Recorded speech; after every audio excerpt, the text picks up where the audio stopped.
China holds military drill as U.S. envoy visits Taiwan.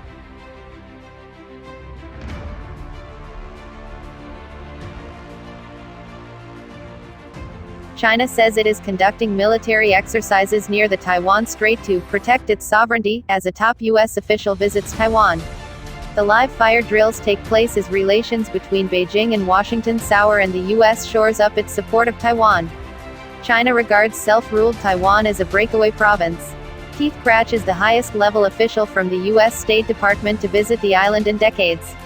On Friday, China's Defense Ministry spokesman Ren Guojiang accused the U.S. and Taiwan of stepping up collusion, frequently causing disturbances, although he did not make any reference to the visit. U.S. angers China with high-profile Taiwan visit. He told reporters that using Taiwan to control China, or trying to rely on foreigners to build oneself up, was wishful thinking. He said, "Those who play with fire will get burnt." Mr. Ren did not give details about the military exercise, which involves the People's Liberation Army's Eastern Theater Command, but described them as legitimate and necessary for the mainland to protect its sovereignty and integrity.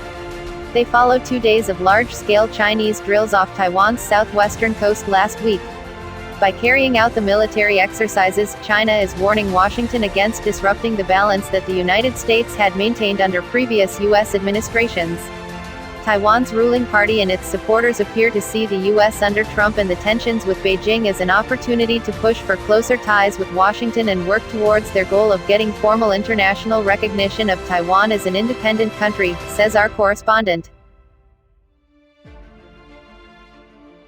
Washington said Mr. Krach, who is the U.S. Undersecretary of Economic Affairs, was visiting Taiwan to attend a memorial service for late President Lee Teng-hui on Saturday.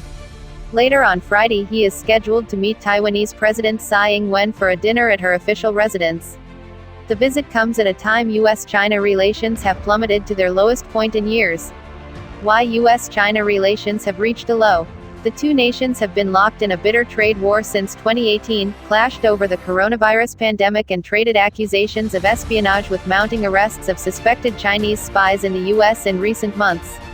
The deteriorating relations have also affected other areas, including a U.S. clampdown on China's tech firms and the revoking of Chinese student visas.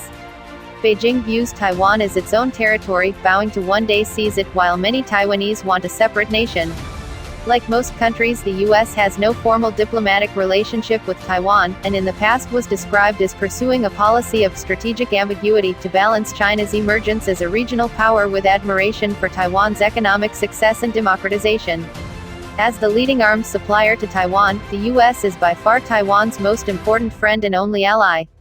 But under President Donald Trump's administration, the U.S. has further bolstered its backing for the island. When a U.S. cabinet member met President Tsai in Taipei last month, China responded angrily. "We urge the U.S. not to send any wrong signals to Taiwan independence elements to avoid severe damage to China-U.S. relations," a foreign ministry spokesman said at the time.